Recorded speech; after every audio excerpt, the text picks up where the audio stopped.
Hi guys, तो कैसे हैं आप लोग। जैसा कि हम लोगों ने पिछले पार्ट में बहुत सारी चीज़ें आपको पढ़ा दी थी। मैंने प्रोकैरियोट यूकैरियोट सारी चीज़ें आपको पढ़ा दी थी। तो प्रोकैरियोट की कहानी अब वहाँ ख़त्म हो जाती है। उससे ज़्यादा अभी प्रोकैरियोट हमको नहीं पढ़ना है। जब हम बैक्टीरिया के बारे में पढ़ेंगे मोनेरा किंगडम, उसमें पढ़ लेंगे।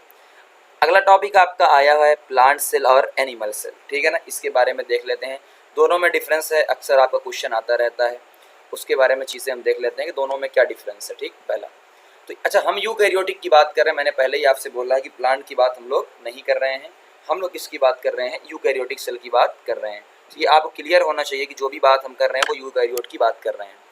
अब एक बात ध्यान से देखना, प्लांट सेल है। आपको मैं बहुत सारी चीज़ें नहीं बताऊंगा, आपको मेन मेन बातें बताऊंगा। फिर जैसे ही आगे हम लोग बढ़ेंगे चीज़ें खुद ही क्लियर हो जाएंगी। जैसे सबसे पहली चीज़ क्या है आपको दिया हुआ है, सबसे पहली चीज़ आपको दिया है प्लांट सेल के अंदर सेल वॉल प्रेजेंट होता है, जबकि एनिमल सेल के अंदर सेल वॉल प्रेजेंट नहीं होता। ये सबको पता होता है। अब यहाँ पर कुछ चीज़ें आपकी एक्स्ट्रा आ सकती हैं, जैसे कि एग्जांपल के तौर पे कि भाई आपके सिलवाल, अभी अगला टॉपिक हम लोग सिलवाल पढ़ेंगे कि सिलवाल के अंदर क्या होता है। प्राइमरी सिलवाल होती है, सेकेंडरी सिलवाल होती है, प्लाज्मोडेस्मेटा होता है। तो ये सारी चीज़ सिलवाल के अंदर आ जाएगी, तो अलग से लिखने की ज़रूरत नहीं है। अगला लार्ज सेंट्रल वैक्यूल, ये क्या होता है? Central vacuole. इसको समझते हैं लोग, इन पे कंफ्यूज रहते हैं। और एक बात और आपको बताऊंगा, देखो प्लांट सेल के अंदर सेल वैक्यूल प्रेजेंट होता है, मतलब क्या होता है?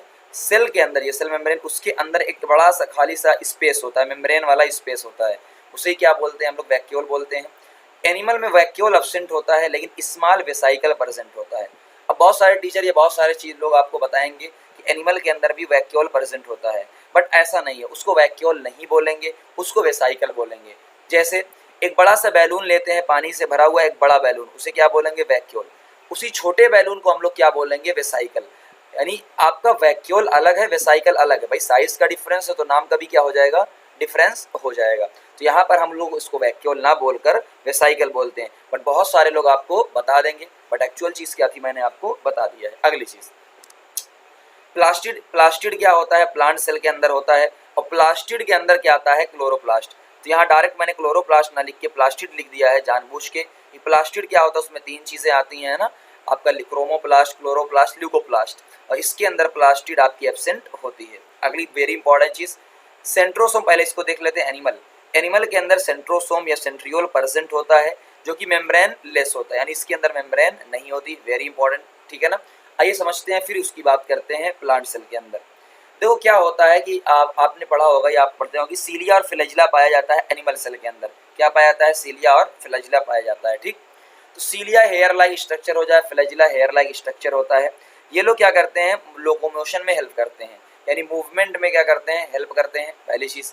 अब एक बात समझना, ये सीलिया और फ्लैजिला जहां से निकलते हैं, किस पॉइंट से? इस पॉइंट से, इस पॉइंट से। जिस पॉइंट से निकलते हैं उस पॉइंट को बोला जाता है बेसल बॉडी। क्या बोला जाता है? बेसल बॉडी बोला जाता है। यहाँ जहां से निकलते हैं वही बेसल बॉडी ही क्या कहलाती है? सेंट्रियोल कहलाती है। तो ठीक है, अच्छी बात है।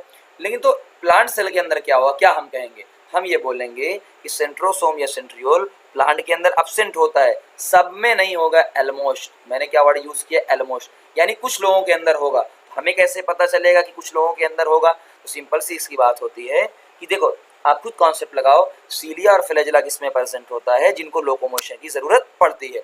ऐसे प्लांट, जब आपने प्लांट पढ़ा होगा या आप प्लांट पढ़ेंगे, सबसे पहले अलगा आए थे जो पानी में है, ब्रायोफाइटा जो पानी में है, ट्रिडोफाइटा जो आया आपका वो आया जमीन पे। तो जो पानी में प्लांट होंगे, पानी में चीजें होंगी, उनको मूवमेंट करने के लिए कुछ तो चाहिए। तो जो लोअर प्लांट है, अलगी है, ब्रायोफाइट है, पानी में लोग क्या करते हैं? लोकोमोशन। और लोकोमोशन के लिए हमको क्या चाहिए? फ्लैजिला चाहिए। फ्लैजिला जहाँ से ओरिजिनेट होगा, बेसल बॉडी, और बेसल बॉडी जो है वही क्या होती है? सेंट्रियोल। यहाँ तक इतनी सारी चीजें मैंने आपको बता दी।